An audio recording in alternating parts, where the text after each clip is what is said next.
Hey guys, నమస్తే. Welcome back to my channel. అందరూ ఎలా ఉన్నారు? అందరూ బాగున్నారు అనుకుంటున్నారు. ఇది సండే బ్లాగ్. సండే నేను మా అమ్మ వాళ్ళ ఇంటికి వచ్చాను. సో సండే వస్తేనే మీకు తెలుసు కదా, ఇంకా పిల్లలు ఇంట్లో ఉంటారు, ఒకటే గొడవ గోల. సో ఈ సండే మొత్తం ఎలా ఎంజాయ్ చేసామో ఏంటో ఒకసారి చూసేసేయండి. చాలా రోజులు అయిపోయింది. అంటే నేను అమ్మ వాళ్ళ ఇంటికి వచ్చి వెళ్ళిపోతూ ఉంటున్నాను, కానీ పాప స్కూల్ స్టార్ట్ అయిన దగ్గర నుంచి మాత్రం ఉండట్లేదు. సో మొన్న లాస్ట్ సండే వెళ్ళాం, కానీ మార్నింగ్ వెళ్ళి మళ్ళీ ఈవినింగ్ కల్లా వచ్చేసాము. సో ఈ సండే మాత్రం సాటర్డేనే వెళ్ళిపోయాము. సాటర్డే ఇంకా వ్లాగ్ తీయటం కుదరలేదు.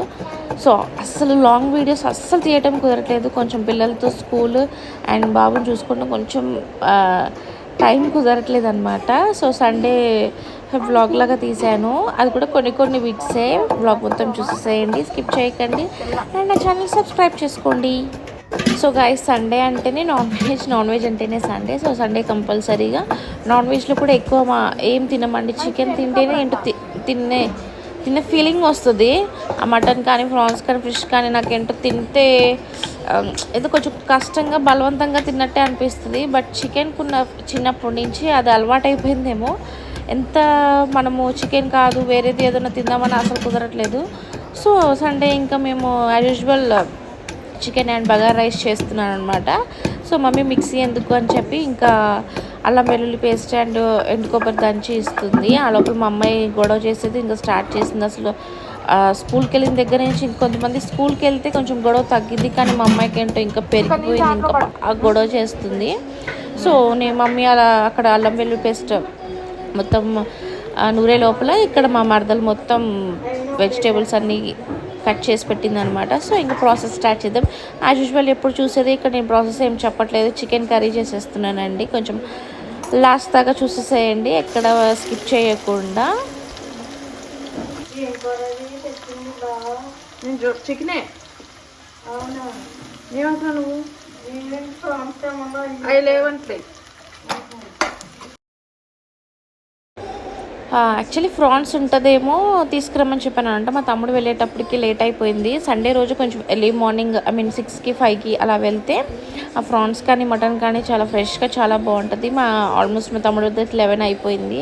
సో ఇంకా ఫ్రాన్స్ అది కూడా పిల్లలకి లిత్వికాకి కొంచెం అలవాటు చేద్దాం అన్నట్టుగా ఒక 2-3 టైమ్స్ తిందేమో, కొంచెం ఇంట్రెస్ట్ చూపించింది ఫ్రాన్స్ మీద. సో అందుకని మేము ఇంకా ఒకసారి తీసుకురా అని చెప్తే అది కుదరలేదన్నమాట. సో ఇంకా చికెన్తోనే అడ్జస్ట్ అయిపోయాము. సో చికెన్ పొయ్యి మీద వేసేసి ఇక్కడ బగారా రైస్ కూడా వేసేస్తున్నాను. కుక్కర్లో వేస్తున్నాను, సింపుల్గా క్విక్గా అయిపోయింది కదా, ఇంకా టైం వేస్ట్ కాకుండా కుక్కర్లో బగారా రైస్ వేసాను. అండ్ బగారా రైస్లో కూడా నేను కొంచెం వెజిటేబుల్స్ యాడ్ చేస్తాను, ఎందుకంటే కొంచెం పిల్లలకి ఆలు అండ్ క్యారెట్ అవి ఉంటే కొంచెం తింటారు, కొంచెం కలర్ఫుల్గా కనిపిస్తుంది అని చెప్పి యాడ్ చేస్తాను. మామూలుగా అయితే బగారా రైస్లో బఠానీ అలాంటివి ఏమి యాడ్ చేయదు కదా. సో నేను వెజిటేబుల్ రైస్ లాగా అలా చేశాను అనమాట. కొంచెం కలర్ఫుల్గా ఉంటే తింటుంది అనమాట తను. కొంచెం ఎక్కువ వెజిటేబుల్స్ యాడ్ చేస్తే బాగుంటుంది అని చెప్పి ఇంకా మన ఇంట్లో ఉన్న అవైలబుల్గా ఉన్న వెజిటేబుల్స్ యాడ్ చేసి bagara rice and chicken curry. And పిల్లలు మాత్రం అసలు మా బాబు అక్కడ మమ్మీ వాళ్ళ ఇంట్లో కొంచెం మెట్టులు దగ్గర భయం వేస్తుంది అనమాట, అందుకే వెళ్ళట్లేదు, అస్సలు ఉండట్లేదు ఇంట్లో. మా ఇంట్లో మాత్రం ఇట్లా కాలు తిరిగి కొంచెం ఆడుకుంటూ ఉంటాడు. అక్కడికి వెళ్తే బాగా అలర్ట్ చేయటం, వాటర్లో ఆడటము, లేకపోతే మెట్లు వైపు వెళ్ళిపోవటము, అలా బాగా గొడవ చేస్తాడు.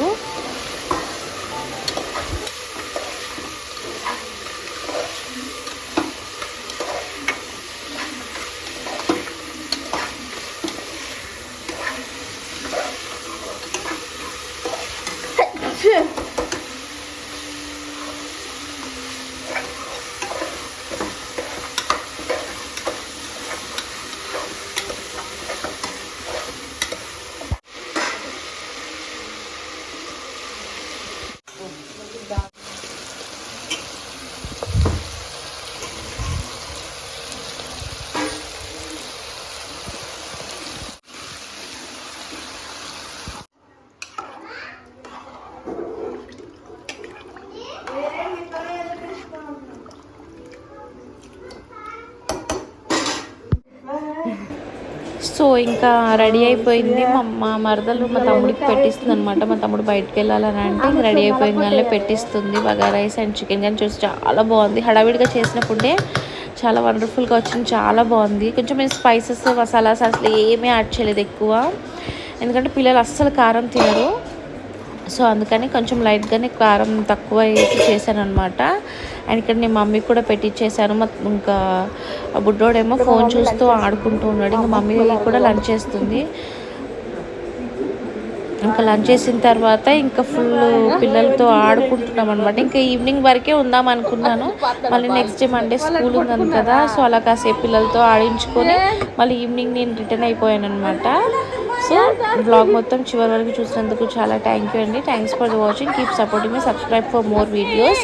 అండ్ మన ఛానల్ ఇప్పుడు 9Kకి దగ్గరలో ఉంది. సో నెక్స్ట్ నేను వీడియో పోస్ట్ చేయాలి 10K అయిపోవాలి. Thank you so much. Bye.